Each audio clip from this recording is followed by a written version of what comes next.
What's good, Wizards fans? Welcome to the latest episode of the Off the Bench podcast presented by the Alibaba Group. Chris Miller with our special guest, Kispert. At the time of this interview, you would have played a full season and a half. So let's get the assessment of Kispert a year and a half into your NBA experience. Where are you more comfortable today than you were, let's say, a year and a half ago? I am way more comfortable, I guess, like scheme in the NBA. The college game and the NBA game are so different, and now I feel like I have a better idea of what's coming on defense and what other teams are trying to do, and it kind of puts you at ease, especially playing defense, to kind of be a step ahead. I told you after we mic'd you up a couple of weeks ago, I just loved your candor during the game, real time. It's the kind of access, like I'm sure, knuckleheads like me and fans really appreciate hearing when the bullets are kind of flying for real, what's kind of like the communication. And the one thing that I took away from it is you are very communicative in game. Communicating with your teammates, scheme, even after a game, talking to the opposition. Have you always been a player that has been someone that is really vocal on the floor? No, not always. That's a learned skill that I've had to adjust and cultivate in myself. I've always been a guy that wants to lead by example first and then kind of use his voice second, and I've had to develop my voice over the last couple of years. And part of the way that I can do that is, being communicative on the floor, whether that's talking to my teammates or the other team or coaches. Being overly communicative and clear does nothing but help everybody on the floor. So I'm glad you liked it. And it was great. I told you before, I was like, we need to mic you up every game. Yeah, I'm okay with that. A part of that, too, is you being comfortable talking to the officials in the game. It's part of the NBA, right? Players always talk to the referees. How do you think you've done it in that part of it? Maybe getting some interpretation on a rule concept or things like that? Yeah, that's the one I go to him a lot for, is like, this rule is new or this situation is new and I need clarity on it, right? Like, why did you call what you called? Why are you reviewing something at the table? What's the situation, whose ball is it, stuff like that. That's what I want clarity at, just to learn the game better. And I know that, 3, 4, 5 years down the road, like, that's the stuff that makes like really high IQ players super high IQ, is they understand every situation. And I'm just trying to soak it up and be a sponge, and I'm not afraid to ask questions even if they're dumb, because I'm going to learn and I'm going to grow. I loved one of the things too during that mic'd up segment is you literally went at your teammates and say, look, we got to run the play. Yeah, run the play. Don't change it up. I mean, there's a reason why we run the play. In terms of talking to your teammates, I mean, again, you're a year and a half in. You got guys that have been in the league like 𝗙𝗢𝗟𝗡 Gibson. He's 37 years old.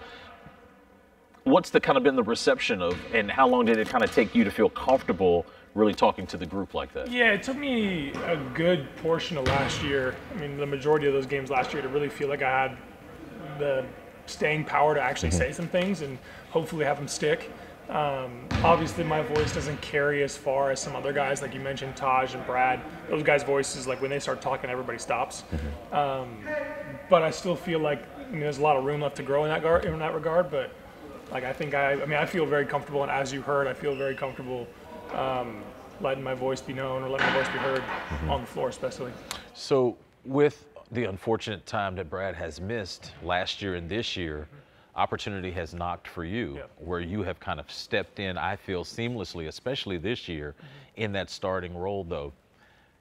Talk about your preparation. Does your preparation change when you know situations like that are going to come up, that you know you're going to start, play starters minutes, and know that you're going to be in the game for that period of time? Yeah, absolutely. There's two different preparation routines for me, and that's starting and not starting. So I know if I'm starting a game, I know that I need to be full sweat, ready to go as soon as the buzzer sounds. We do the national anthem, because when you get on the floor, a lot of times NBA games take 6, 7, 8 minutes to kind of warm up and get in the flow. And if I can be warm and ready to go from the jump, that gives me an advantage over another team. And then secondary is not coming off the bench, not starting, and I got to warm up my voice. I got to make sure I'm communicating. I got to make sure I know what coverages we're in, 8 minutes into the game, and so it's completely different. And Brad being out has been really unfortunate for us as a team, but it's given me opportunity to learn and kind of put myself in both situations, because as my career goes on, it could go either way. And I know you want to be a starter. I mean, listen, who wouldn't want to be one? But closing the games are really important too. What have you noticed about when you are in the starting lineup and you're closing games? How has your mental approach kind of changed? Yeah, I mean, you got to like sharpen up. You got to tighten up when those end of game situations happen. Things have to be crisp. Communication, extra clear. And even if we play 82 games, like no one wants to drop a silly one at the end of a game. And we struggled kind of closing quarters and as a team, and so obviously that could get better on our end. But the games that we've been, down the wire, close games with a lot of different teams this year has given me tons of opportunity to learn lessons and grow and only become a better leader and a better, game manager. At the time of this podcast, we're coming off a loss against New Orleans, where there's been multiple games now, 2 in a row, where turnovers have been kind of the story. How much do you think about that as the game is over with in the locker room? And then how much do you kind of let games like that, how much do you stop thinking about it, like on to the next one, as people like to say? Yeah, I think it's to totally wash a game away is kind of silly in my mind. I think it's important to, like you said, with the turnovers, like zero in on maybe one thing that we could have done better in this game. And like one of the coaches told me a stat today at practice. We gave up 39 points off of turnovers against New Orleans. Like, imagine trying to beat an NBA team down 39-0, like from the start. You can't. You're going to lose every time. So, maybe taking that turnover, taking care of the rock, being extra careful with passes, and being the aggressor and not being on our heels. All that can lead to taking care of the ball better, and that's one thing we can take away from that New Orleans game and easily implement it, as soon as tomorrow. I think about life outside of the NBA, and I think about the travel. I think about rest. I think about eating right. I think about talking to your wife, fiance, your parents, all this other stuff outside the game. How have you navigated that a year and a half in? Yeah, it's really hard to drop. It's really hard to drop. And my parents and my family back home are conscious of that. They spend as little time talking with me about basketball as they can. Sometimes I call them to vent and call them to get stuff off my chest. But they know me for who I am. They know me for who I was before I started playing. And that's really important. So it's really been a conscious effort on my part and their part to not let that stuff kind of bleed back and forth, and that when I leave this gym or I leave Capital One, like everything is just left there. And I can be Corey the person when I leave. Good God, man, you're ahead of the curve, because I'm still trying to figure that out. I haven't figured it out either. I'm just trying. After that Pelicans game, I was in the car driving home going, did I call that play right? Did I do this? Then I get home and I'm kind of like, I'm still thinking about it. Yeah. So, you're trying to prepare for a wedding also and playing basketball. What's that like?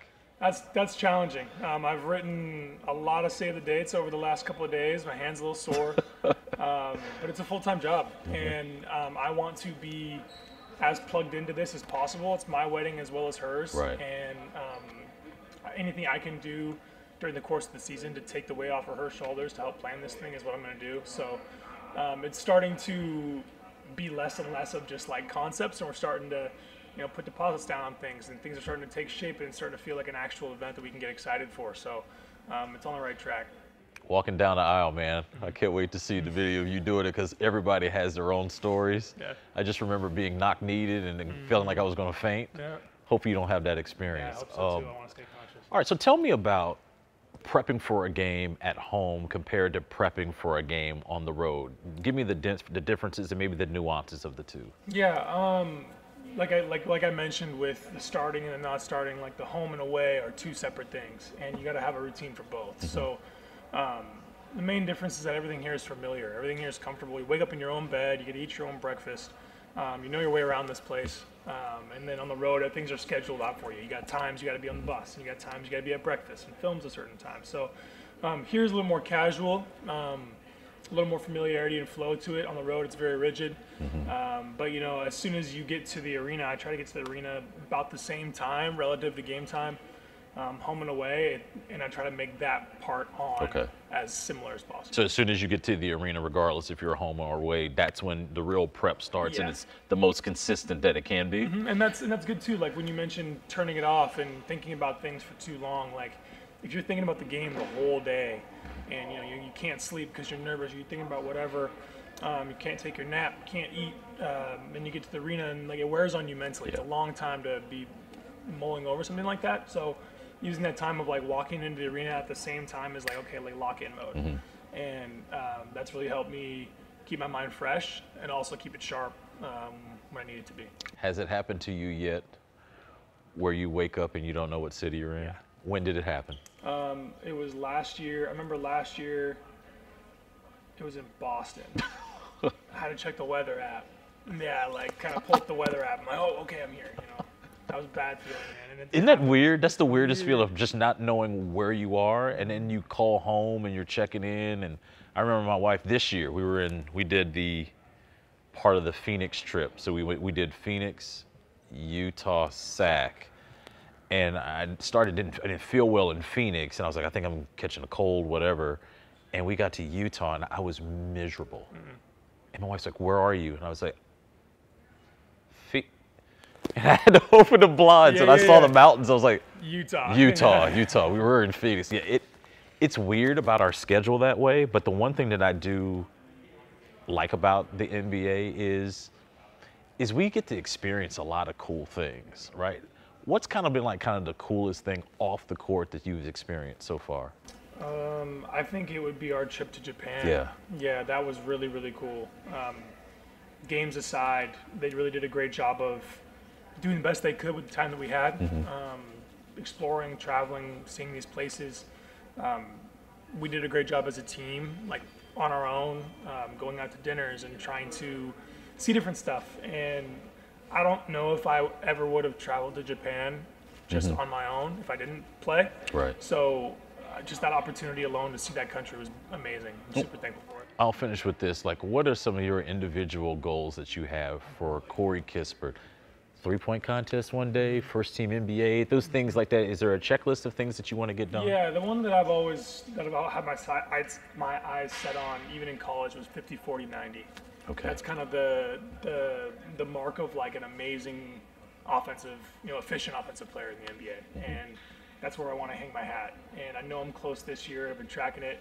Got to get my free throw numbers up a little bit, but I think even not this year, it's a really good goal to kind of strive for that only a few people have really done. Yeah, when you think about it, you think of like obviously Steph Curry comes to mind, and you just see the efficiency, and I think of Kevin Durant like that.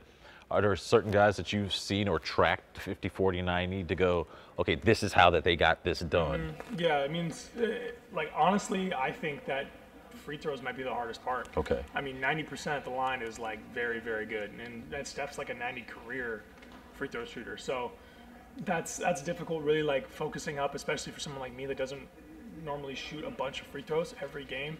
Like you have to really lock in on the 2 or 4 that you get every game and make them count. And then I mean, I've shot over 40 in a season, in college, and small sample size here in the league, but I think I can get that done too. All right, one last thing. It's almost kind of like a coaching tip for kids that are watching us on YouTube or listening to us. I've always said this about you since you've been in the league. I think you're one of the best cutters I've seen in this league. What's the key to that for kids that are playing basketball and maybe plays aren't called for them, but they can still be active offensively? Yeah, for me, it's seeing what your defender does. So the moment that you can see like their numbers, for example, they can't see you, and then you cut. Okay. And then there's certain plays on the floor that, if a guy drives baseline, you can cut this way, or if a guy drives middle, you can cut a different way. So there's certain situations on the floor that happen naturally through the flow of the game that just provide themselves for cuts, and it's just a matter of time before one of them opens up and you do it enough that you're going to get rewarded for it. So for the kids at home that are complaining to their coach that they don't run plays for them, CK24 just told you, just cut to the basket, man. There'll be opportunities. Then yell at the point guard for not passing you the ball. 3 points. CK, thanks, brother. Yeah, of course, man. Appreciate you, brother. Of course. Thanks, Chris.